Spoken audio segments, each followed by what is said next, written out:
Water levels. To be honest, I was never the biggest fan of water levels growing up. I just find the gameplay really clunky and not that interesting. It feels as if it's padding on the game and it's not really that immersive or even fun. If it's not fun, why bother? But there's definitely one thing that all water levels share and that makes them survive in the modern gaming landscape. And that's that 99% of water level music is an actual bop. One of my favorite examples is back in 1996 with Donkey Kong Country. It's got one of the most ethereal and majestic water themes in all of gaming. This is the Sultan of the Sea, the omnipotent operator of the ocean. Donkey Kong Country's aquatic ambiance.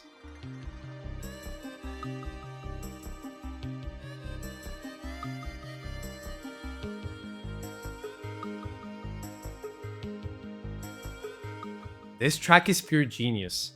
It 100% feels as if you're in the dark ocean, in the depths. Your senses are dulled, and the notes feel like they're out in the distance. Almost as if you were in a dream, fading into subconsciousness slowly. And all of that was made with just 64 kilobytes memory for the system's sound processing capabilities. That's way less RAM than what I can download online, for Pete's sake. This video is not about that track though, as good as it is. Rather, let's pull ourselves a little bit back to the 80s, to one of the most legendary composers in gaming, Koji Kondo. Cited for creating some of the best Mario tracks in history, when it came to the water themes, he decided to compose 2 waltzes. Basically, a waltz is a song composed in 3/4 time signature. That means that the song goes a little bit like 1, 2, 3, 1, 2, 3.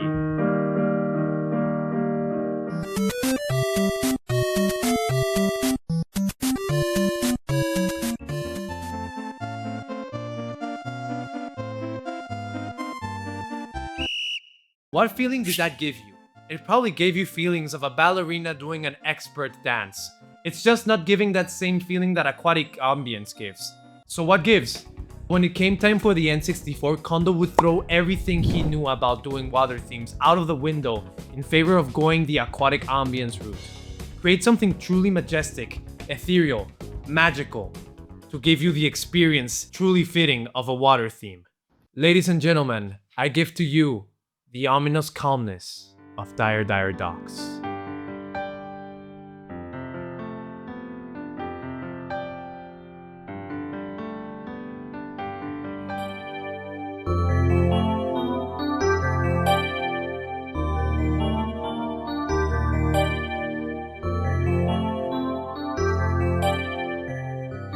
And so we start off with the key of G major, right? Pretty basic stuff. This key is pretty open and it invites you into what's gonna happen next. And we start off with these great arpeggios on the electric keyboard. But something happens here. With this chord in specific. Now, what's going on here? This is an F major, and since we're in the key of G, we're supposed to have an F sharp, not an F natural note. So what gives? When I said we were in the key of G major, I was actually lying, because we're not really. We're in the Greek mode, specifically G Mixolydian. What does this mean? What even are the Greek modes? Well, I'm glad you asked. The Greek modes are basically just scales with different flavors, and it's by altering the major and minor scales that you get these specific color palettes. So in the case of G Mixolydian, we don't really have an F sharp, okay? We have a G natural. And this is really interesting because it creates a totally different sound going from the flat 7 to the 1, then the 7 to the 1. Here, take this for example. This is going from the normal flat 7th to the 1. Okay, now that you heard that, let's go from the flat 7 to the 1. See the difference? One more time.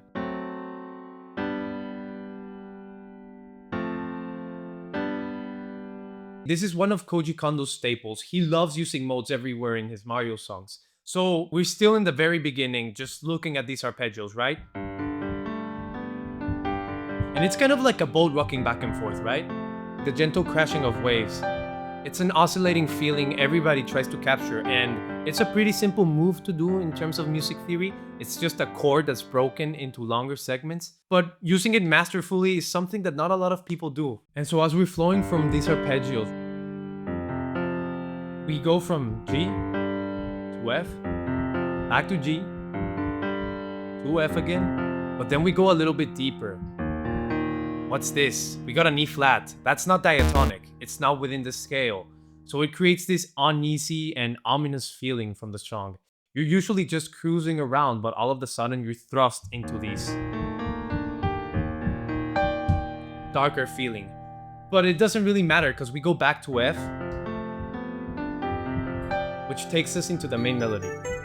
The melody is pretty simple. It's nothing to write home about because it isn't trying to wow you or take you by surprise. It's just keeping that feeling that I was talking about before, you know, the oscillating. It wants to take you for a small ride, not a big adventure. Guys, if you're actually liking this type of content, please subscribe and leave a comment down below so that I know to make more content like this. On with the video.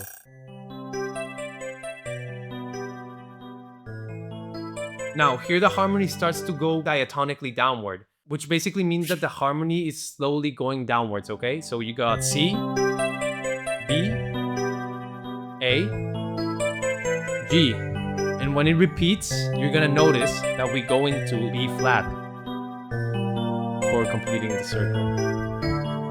This is the second time we've had this sort of tension on the song before. And that's the main takeaway I get from this song. Most people view Dire Dire Dogs as this really calming and relaxing track you can just sleep to or relax to, right? But for me, it's more of the ominous undertones that are in it. In this chorus, you see how we're basically going down deeper into the ocean. And it gets to a point where it might be a little bit too much. You feel like you're being watched or like there's an impending doom. Mario 64 is a pretty lonely game. I mean, there's not lots of enemies.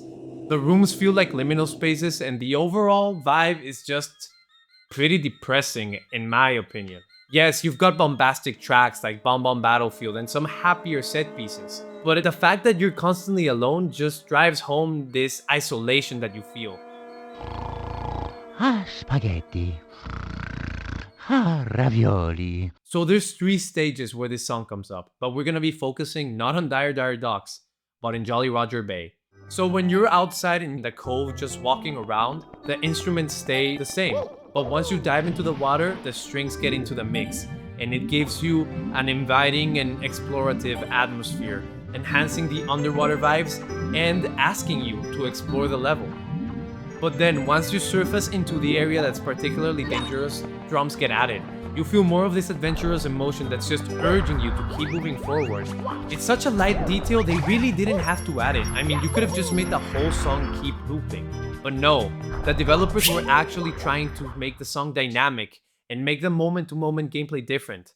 And that's what separates video game songs from just regular movie soundtracks or albums. And finally, we're gonna be talking about what's definitely the most iconic part of the song, the instrumentation. So anybody that listens to this is going to immediately recognize the sound. It might not be Dire Dire Docks harmonic-wise or melody-wise, but the sound is the core of the song. FM pianos were a really common instrument back in the 80s and the 90s because it provides this rich and warm texture. It's pretty glossy, you know, you can hear it.